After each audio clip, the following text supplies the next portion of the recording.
berbagai macam ciri.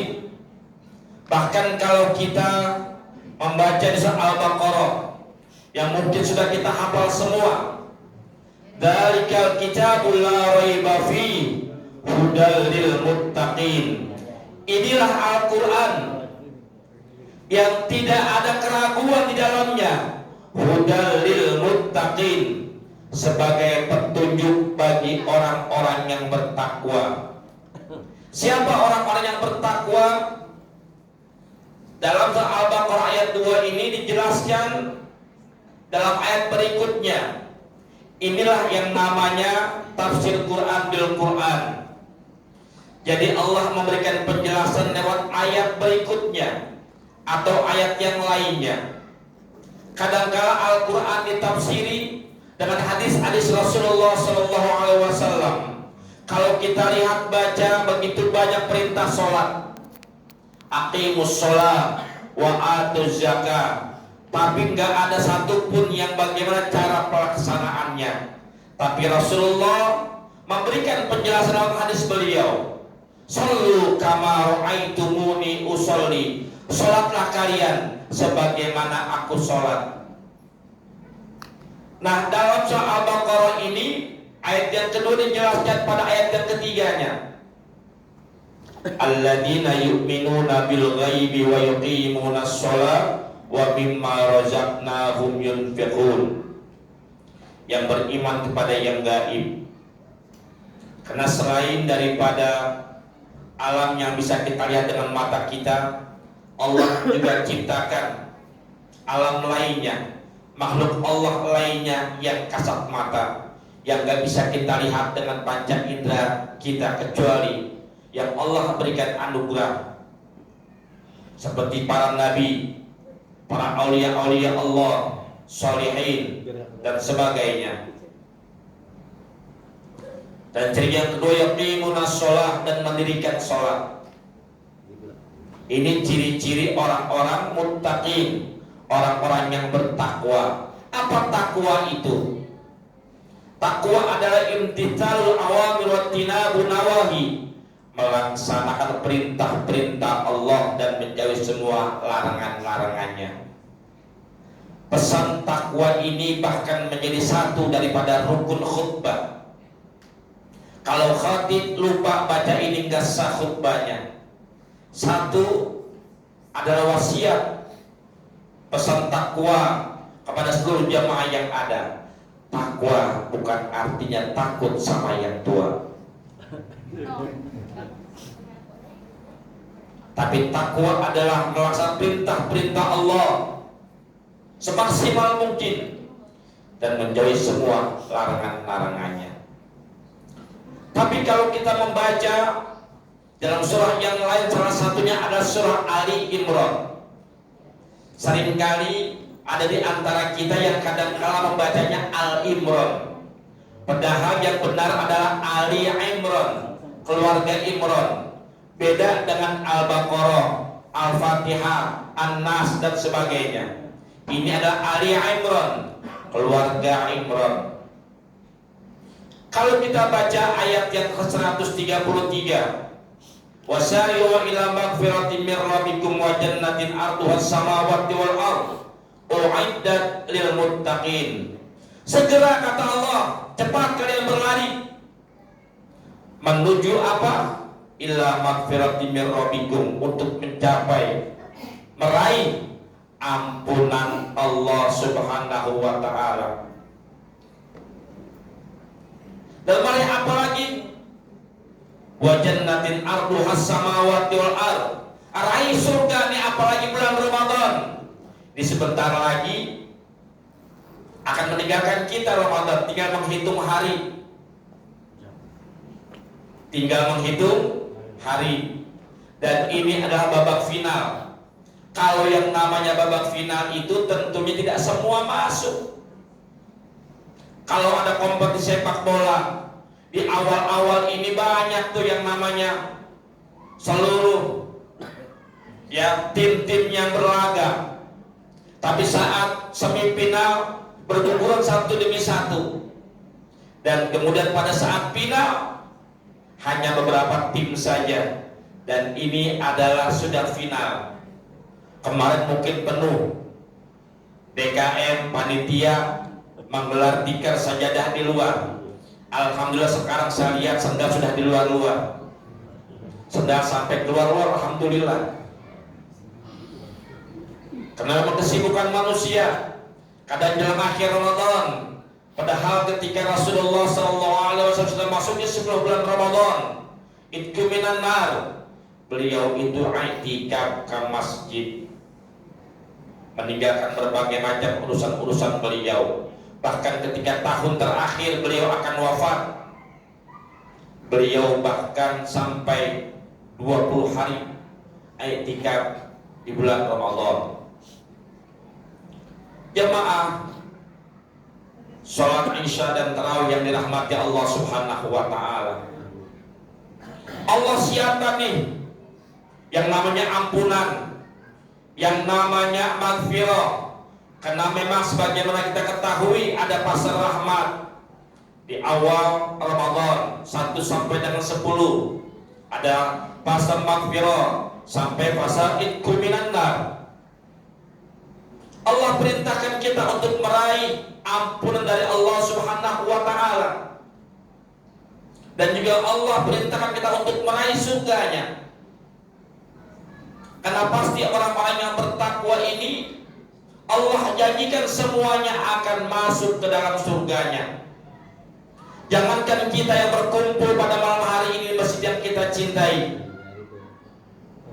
Dalam hadis yang lainnya kata Rasulullah SAW, man qala la ilaha illallah dakhala jannah. Siapa saja yang mengucapkan kalimat la ilaha illallah, tidak ada Tuhan selain Allah, Muhammadur Rasulullah, Nabi Muhammad utusan Allah, pasti Allah akan masukkan ke dalam surganya. Alhamdulillah umat Rasulullah SAW cukup mengucapkan itu. Wa inzana, meskipun ia itu telah berzina, wa insalaqa, meskipun ia telah mencuri, kalau dia beriman kepada Allah dan Rasulnya, pasti akan Allah masuk ke dalam surganya. Tapi tentunya tunggu dulu, sebelum masuk surga dicuci pakai rinso yang agak lama, di laundry dulu biar bersih.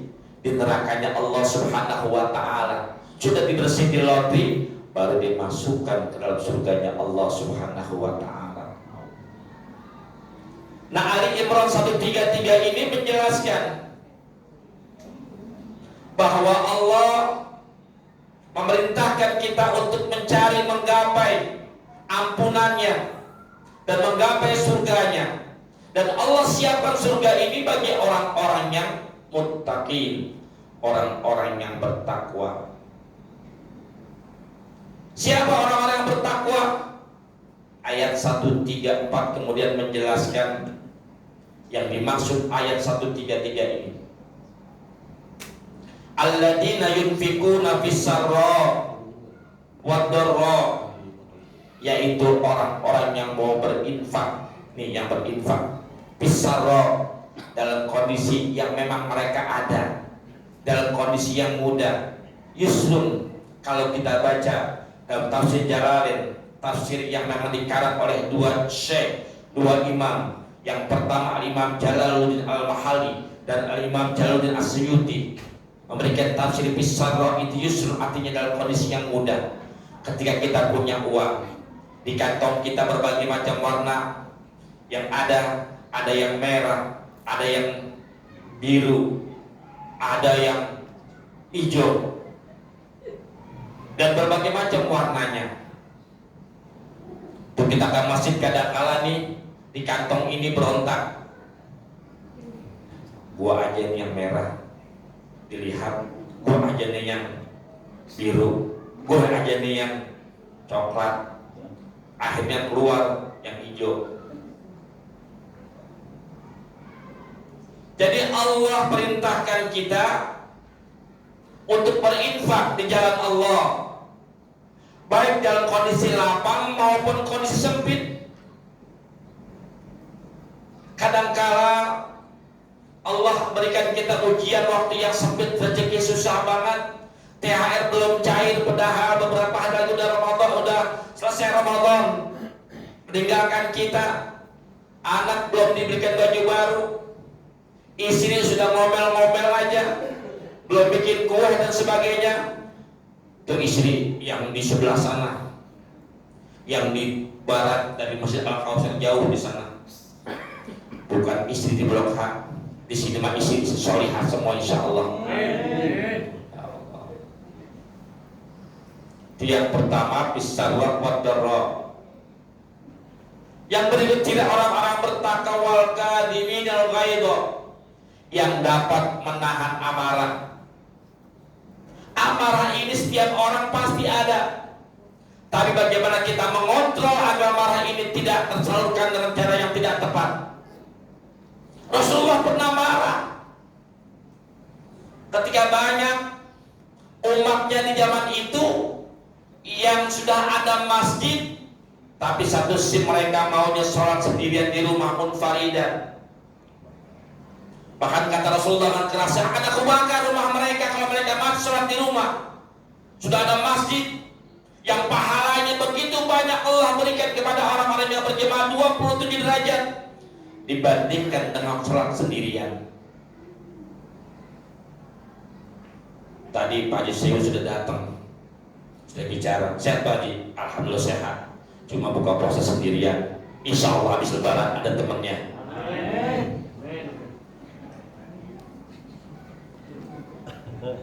Wal afina anin nas, dan tidak orang bertakwa berikutnya adalah mau memaafkan kepada saudaranya yang lain. Ustaz, saya kesal banget, marah banget nih, benci sama tetangga saya. Kenapa? Kata-katanya yang kotor atau kata-katanya yang kasar? Enggak, kata-katanya baik, bagus, sopan. Lalu kenapa? Mobilnya baru. Kalau saya dengar klaksonnya, hati saya mendidih. Ustaz, saya marah dengan teman saya di kantor. Kenapa? Rumahnya 2 lantai, sakit nih tenggorokan kalau nyapa dia, saya mesti menengah ke atas. Ustaz, saya marah dengan tangga saya di samping saya. Kenapa? Bininya baru. Ya ibu-ibu jangan senewan dulu Bu, karena istri sebelumnya meninggal. Bini itu orang Betawi bilang bini, orang Madura juga sama bini juga. Iya sama. Mana bene sudah kawin belum? Karena bahasa daerah berbagai macam. Jangankan di luar Pulau Jawa ini, di Jawa pun kadang-kala ada kosakata yang berbeda. Contoh, ini orang Sunda kalau berangkat ke Jawa Tengah, Jawa Timur, ketemu dengan orang Jawa beda. Sampailah di stasiun Solo Balapan, orang Tasik ini perutnya mulus, mau mampir ke toilet umum, ternyata di dalam sudah ada itu yang penghuninya. Kalau di Jawa kan biasa mas, gerak tuh mas, cepat mas, ya betul tos mulus ya, ini perut udah sakit. Kalau anak tuh yang tadi di dalam, ono apa toh mas, dianggapnya lama. Yang namanya orang Indonesia biasanya penuh dengan basa-basi. Atos mas, udah kata orang Jawa, apaan atos orang mencret tuh. Atos kalau di Sunda itu artinya sudah, kalau di Jawa artinya keras. Sama dengan di Madura. Dulu saya pada saat mondok di Madura itu, orang-orang Jakarta seringkali bercandanya itu begini, pala lu beyang, pala lu bejat. Ya, artinya ternyata pala itu kalau dalam bahasa Madura logotan adzakaru. Nanti tanya tuh, mahua pala. Ya, itu beda. Saya dibilang sama kiai saya, kamu nggak sopan ngomong pala. Kenapa? Ternyata artinya beda. Inilah bahasa, makanya kita perlu mengetahui berbagai macam bahasa. Lebih-lebih di sekolah, anak kita belajar bahasa Arab, bahasa Inggris, biar tahu nggak keder ke Mekah. Paling nggak dibohongin sama oknum orang Arab. Mau belajar gampang, jangan cuma begini-begini doang. Kalau nggak ngerti begini, ya Pak ya, tuh tanya biar Siwidin tuh begini, ya berangkat di 2 real. Padahal di sana itu bisa kita dengan uang rupiah. Cuma yang diterima itu uang rupiahnya 50.000 sama 100.000 doang. 20.000 nggak mau mereka, maunya satu aja 50.000 dan 100.000 aja. Kalau dolar jelas terima di mana-mana. Cuma biar kita pintar, kadang-kala mereka itu nggak ngerti hitungan. Kita konversi, kadang-kala lebih mahal pakai real, kadang-kala lebih mahal pakai rupiah. Mana nih yang lebih murah nih? Kalau ternyata rupiah lebih murah, pakai rupiah aja siapin. Kalau real lebih murah, pakai real aja. Itu kadang-kadang mereka mengkonversi uang, tapi ada terkeder. Ya, itu. Jemaah yang dirahmati Allah Subhanahu wa Ta'ala. Oleh karena itu, jangan sampai kita sebagai orang-orang Islam, orang-orang yang bertakwa ini tidak memaafkan kesalahan saudara kita. Karena memang yang namanya manusia itu al-insan makhluk khotok wa nisyan, tempat salah, tempat lupa. Hanya baginda Rasulullah sallallahu alaihi wasallam, beliau yang tidak punya salah, yang tidak punya dosa. Beliau Allah ampun segala kesalahannya, baik yang lalu maupun yang akan datang. Kalau kita manusia biasa, Rasulullah bicara lewat bimbingan wahyu dari Allah Subhanahu wa Ta'ala, wa ma yantiqu 'anil hawa in huwa illa wahyu yuha. Dan sebagai orang Islam, orang mukmin, orang beriman, jangan sampai kita menyakiti saudara kita, baik dengan lisan kita, dengan perbuatan kita, dengan tangan kita, dengan medsos kita dan sebagainya. Bahkan Rasulullah SAW ingatkan, al-musliman salimal muslimun min lisani wa yadi. Hakikat orang Islam itu orang yang tidak menyakiti saudaranya, baik dengan lisannya, baik dengan tangannya. Sekarang ini lebih gampang sekali zamannya media sosial. Ada Facebook, ada Instagram, ada WhatsApp, ya ada segala macam. Yang kadang-kala kita gregetan untuk memetik sesuatu yang mungkin saja menyinggung saudara kita, menyinggung tetangga kita dan seterusnya. Orang Islam adalah bagaimana ia mampu untuk menjaga lisannya. Karena kebaikan, keselamatan manusia itu bagaimana ia dapat menjaga lisannya. Salamatul insan fi haddi lisan. Selamatnya manusia itu karena ia pandai untuk menjaga lisannya. Lebih-lebih sebentar lagi ini kita akan ada Hari Raya Idul Fitri. Kalau di Indonesia itu ada acara halal bihalal, dan ini ada ciri khas kearifan lokal bangsa kita yang tidak dimiliki oleh bangsa-bangsa yang lainnya. Karena kalau kita bicara halal bihalal, memang ini adalah bahasa Arab. Halal bihalal, halal dengan halal. Tapi kalau orang yang mengerti bahasa Arab di luar negeri sana, apakah di Mekah, di Madinah, orang-orang Timur Tengah nggak ngerti maksud apa itu halal bihalal? Karena ini adalah produk daripada ulama-ulama kita bangsa Indonesia ini, membuat sesuatu agar mengumpulkan masyarakat, mengumpulkan umat Islam agar saling memaafkan. Puasa Ramadan penuh selama 1 bulan, kemudian juga mendapatkan rahmat, maghfirah dan kemenangan. Nah, setelah itu kita lahir seperti bayi yang tidak punya dosa lagi, saling memaafkan. Yang pernah disakiti juga mau memaafkan. Dan kita belajar bahwa jangankan orang lain, kita pun kalau kita tidak ingin dicubit, sakit dicubit, jangan sampai kita mencubit orang lain. Kalau kita ingin mendengar ucapan-ucapan baik dari saudara kita, janganlah kita mengucapkan kalimat-kalimat yang tidak baik kepada saudara kita. Semaksimal mungkin kita latih diri kita. Dan Ramadan ini adalah bulan tarbiyah, bulan pendidikan. Dari awal Ramadan sampai akhir Ramadan, kita dididik bagaimana kita mentilawahkan Al-Quran, jemaah kita senantiasa berkumpul, kemudian juga bagaimana kita bergaul tidak hanya ucapan, tindakan dan segala macam, tapi tentunya yang kita harapkan adalah ridha Allah Subhanahu wa taala. Hablum minallah itu oke, dan hablum minan nas juga jangan sampai dilupakan. Mudah-mudahan yang singkat ini memberikan manfaat pencerahan pada kita semua. Semoga Allah berikan kita maghfirah, ampunannya. Allah terima segala amal ibadah kita selama bulan Ramadan ini, puasa kita, tilawah Al-Quran kita, dan juga ibadah-ibadah lainnya. Dan juga kita mampu untuk berinteraksi, bersosialisasi dengan baik sesuai dengan ajar baginda Rasulullah Sallallahu Alaihi Wasallam, baik di lingkungan masjid,